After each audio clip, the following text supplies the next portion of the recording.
Welcome, my dear friends. How are you? Let's learn past perfect tense today. The past perfect tense is used to describe actions that were completed before another action in the past.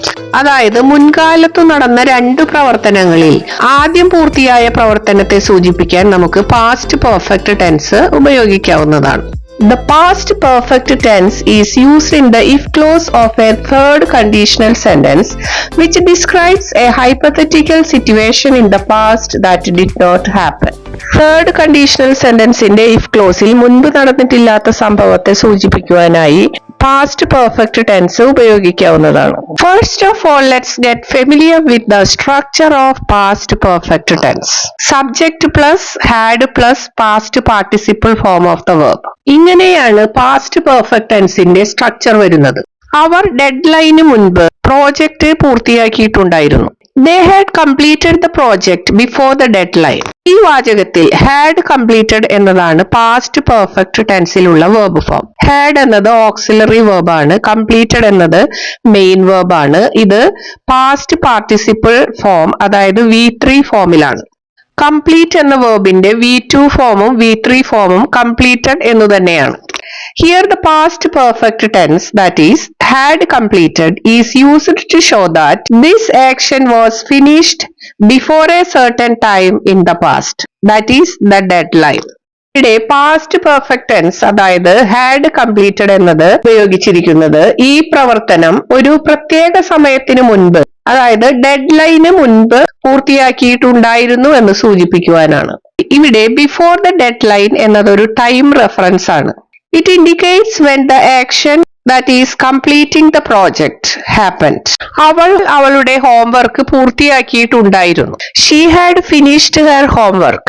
ഈ വാചകത്തിൽ had finished എന്നതാണ് past perfect ടെൻസിലുള്ള verb form. finished എന്നത് past participle form അതായത് V3 ഫോമിലുള്ള verb ആണ്. ഇവിടെ past perfect tense ആയ ഹാഡ് ഫിനിഷ്ഡ് എന്നത് പ്രവർത്തനം മുൻപ് നടന്നിട്ടുണ്ടായിരുന്നു എന്നത് സൂചിപ്പിക്കാനാണ് ഉപയോഗിച്ചിരിക്കുന്നത്. Now let's see some examples. ഞാൻ എത്തിയപ്പോഴേക്കും അവൻ ഭക്ഷണം കഴിച്ചിട്ടുണ്ടായിരുന്നു. When I arrived, he had eaten his food. ഈ സെന്റൻസ് നമുക്ക് he had eaten his food when I arrived എന്ന രീതിയിലും പറയാവുന്നതാണ്. ഇവിടെ മുൻകാലത്ത് നടന്ന രണ്ട് പ്രവർത്തനങ്ങളെ കുറിച്ചാണ് സൂചിപ്പിക്കുന്നത്. ഇതിൽ ആദ്യം നടന്ന പ്രവർത്തനത്തെ കുറിച്ച് സൂചിപ്പിക്കുമ്പോൾ നമുക്ക് പാസ്റ്റ് പെർഫെക്റ്റ് ടെൻസ് ഉപയോഗിക്കാവുന്നതാണ്. ഇവിടെ ആദ്യം നടന്ന പ്രവർത്തനം he had eaten his food അതായത് അവൻ ഭക്ഷണം കഴിച്ചിട്ടുണ്ടായിരുന്നു എന്നതാണ്. ഇവിടെ had eaten എന്നതാണ് പാസ്റ്റ് പെർഫെക്റ്റ് ടെൻസിലുള്ള വെർബ് ഫോം. ഇവിടെ ഈറ്റൺ എന്നത് past participle form of the verb അതായത് V3 ഫോമിലുള്ള വെർബ് ആണ്. നീ പഠിച്ചിട്ടുണ്ടായിരുന്നുവെങ്കിൽ പാസ്സാകുമായിരുന്നു. If you had studied, you would have passed. If you had studied refers to a past action that did not happen. It indicates a hypothetical or unreal situation in the past. ഇത് നടക്കാതെ പോയ ഒരു പ്രവൃത്തിയെ കുറിച്ചാണ് സൂചിപ്പിക്കുന്നത്. അതായത് നീ പഠിച്ചില്ല അതുകൊണ്ട് പാസ്സാകുവാനും സാധിച്ചില്ല എന്നാണ് അർത്ഥമാക്കുന്നത്. ഇവിടെ ഇഫ് ക്ലോസിന്റെ കൂടെ പാസ്റ്റ് പെർഫെക്റ്റ് ടെൻസിലുള്ള വെർബ് ഫോം ആണ് വന്നിരിക്കുന്നത്. അതായത് ഹാഡ് സ്റ്റഡീഡ്. ഇവിടെ സ്റ്റഡീഡ് എന്നത് പാസ്റ്റ് പാർട്ടിസിപ്പിൾ ഫോമിലുള്ള വെർബ് ഫോം ആണ്. ഞാൻ എത്തിയപ്പോൾ അവൾ പോയിട്ടുണ്ടായിരുന്നു. She had already left when I arrived. ഈ വാചകത്തിൽ രണ്ട് പ്രവൃത്തികളെ കുറിച്ചാണ് സൂചിപ്പിക്കുന്നത്. She had already left എന്ന പ്രവൃത്തിയാണ് ആദ്യം നടന്നത്. I arrived എന്ന പ്രവൃത്തി അതിനു ശേഷമാണ് നടന്നിട്ടുള്ളത്. Here the past perfect tense, that is had left, is used to show that the first action was completed before the second action in the past. ഇവിടെ ലെഫ്റ്റ് എന്നത് പാസ്റ്റ് പാർട്ടിസിപ്പിൾ അഥവാ V3 ഫോമിലുള്ള verb ആണ്. Leave എന്ന വെർബിന്റെ V3 form ആണ് left എന്നത്. ഞങ്ങൾ എത്തിയപ്പോഴേക്കും അവർ യോഗം അവസാനിപ്പിച്ചിട്ടുണ്ടായിരുന്നു. By the time we reached, they had finished the meeting. ഇവിടെ had finished എന്നതാണ് പാസ്റ്റ് പെർഫെക്റ്റ് ടെൻസിലുള്ള വെർബ് ഫോം. finished എന്നത് V3 ഫോമിലാണ്. ഞങ്ങൾ മുൻപ് ഇത്രയും മനോഹരമായ ഒരു സൂര്യാസ്തമയം കണ്ടിട്ടുണ്ടായിരുന്നില്ല. We had never seen such a beautiful sunset before. They had seen എന്നതാണ് പാസ്റ്റ് പെർഫെക്റ്റ് ടെൻസിലുള്ള വേർബ് ഫോം. സീൻ എന്നത് V3 ഫോമിലുള്ള വേർബാണ്. സി എന്നതിന്റെ V3 ഫോമാണ് സീൻ എന്നത്.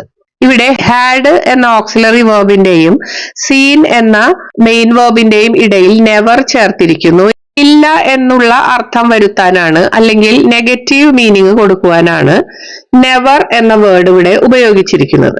ഞങ്ങൾ വിളിച്ചതിന് മുൻപ് തന്നെ അവർ dinner കഴിച്ചിട്ടുണ്ടായിരുന്നു. They had already eaten dinner when we called them. ഇവിടെ had eaten എന്നതാണ് പാസ്റ്റ് പെർഫെക്റ്റ് ടെൻസിലുള്ള വേർബ് ഫോം. ഈറ്റ് എന്ന വേർബിന്റെ V3 ആണ് eaten എന്നത്. ഓൾറെഡി എന്നത് ആഡ് വെർബാണ്. അവൾ വന്നതിന് മുൻപ് തന്നെ ഞാൻ കത്തെഴുതിയിട്ടുണ്ടായിരുന്നു. I had written the letter before she came. ഇവിടെ ഏതാണ് പാസ്റ്റ് പെർഫെക്റ്റ് ടെൻസിലുള്ള verb form? had written. Show ആരംഭിച്ചതിന് മുൻപ് തന്നെ ഞങ്ങൾ എത്തിയിട്ടുണ്ടായിരുന്നു. എങ്ങനെ പറയും? By the time the show started, we had already arrived. ഇവിടെ ഏതാണ് പാസ്റ്റ് പെർഫെക്റ്റ് ടെൻസിലുള്ള വേർബ് ഫോം? had arrived. അധ്യാപിക എത്തിയതിനു മുൻപ് തന്നെ അവൾ തന്റെ അസൈൻമെന്റ് പൂർത്തിയാക്കിയിട്ടുണ്ടായിരുന്നു. എങ്ങനെ പറയും? She had completed her assignment by the time the teacher arrived. ഇവിടെ ഏതാണ് പാസ്റ്റ് പെർഫെക്റ്റ് ടെൻസിലുള്ള വേർബ് ഫോം? had completed. ഇവിടെ completed എന്നത് past participle form of the verb ആണ്. അതായത് മെയിൻ വേർബ് V3 ഫോമിലാണ്. ഞങ്ങൾ ഉച്ചഭക്ഷണം കഴിച്ചതിന് മുൻപ് തന്നെ അവർ പോയിട്ടുണ്ടായിരുന്നു. By the time we finished lunch, they had already left. ഇവിടെ had left എന്നതാണ് പാസ്റ്റ് പെർഫെക്റ്റ് ടെൻസിലുള്ള വേർബ് ഫോം. ലെഫ്റ്റ് എന്നത് ലീവ് എന്ന വേർബിന്റെ V3 ഫോമാണ്. ഞങ്ങൾ സ്റ്റേഡിയത്തിൽ എത്തിയതിനു മുൻപ് തന്നെ ടീം മത്സരത്തിൽ വിജയിച്ചിട്ടുണ്ടായിരുന്നു. The team had won the match before we arrived at the stadium. Past perfect ടെൻസിലുള്ള വേർബ് ഫോം ഏതാണ്? had won. won എന്നത് win എന്ന വേർബിന്റെ V3 ഫോമാണ്. പരീക്ഷയ്ക്ക് മുൻപ് തന്നെ അവൾ നല്ലവണ്ണം പഠിച്ചിട്ടുണ്ടായിരുന്നു. She had studied hard before the exam. ഏതാണ് പാസ്റ്റ് പെർഫെക്റ്റ് ടെൻസിലുള്ള verb form? had studied. Study എന്ന വേർബിന്റെ V3 ഫോമാണ് സ്റ്റഡീഡ് എന്നത്. ഞാൻ മുമ്പ് ഇത്രയും മനോഹരമായ ഒരു പാട്ട് കേട്ടിട്ടുണ്ടായിരുന്നില്ല. I had never heard such a beautiful song before. ഇവിടെ ഏതാണ് പാസ്റ്റ് പെർഫെക്റ്റ് ടെൻസിലുള്ള verb form? had heard. Hear എന്ന വേർഡിന്റെ V3 ഫോമാണ് heard എന്നുള്ളത്. മീറ്റിംഗ് ആരംഭിച്ചതിന് മുൻപ് തന്നെ ഞങ്ങൾ മാനേജറോട് സംസാരിച്ചിട്ടുണ്ടായിരുന്നു. എങ്ങനെ പറയും? We had already spoken to the manager before the meeting started. Past പെർഫെക്റ്റിലുള്ള വേർബ് ഫോം ഏതാണ്? had spoken. സ്പീക്ക് എന്ന വേർബിന്റെ പാസ്റ്റ് പാർട്ടിസിപ്പിൾ അഥവാ V3 ഫോമാണ് സ്പോക്കൺ എന്നത്. അവൾ അവളുടെ ഹോംവർക്ക് പൂർത്തിയാക്കിയിട്ടുണ്ടായിരുന്നില്ല. She had not finished her homework.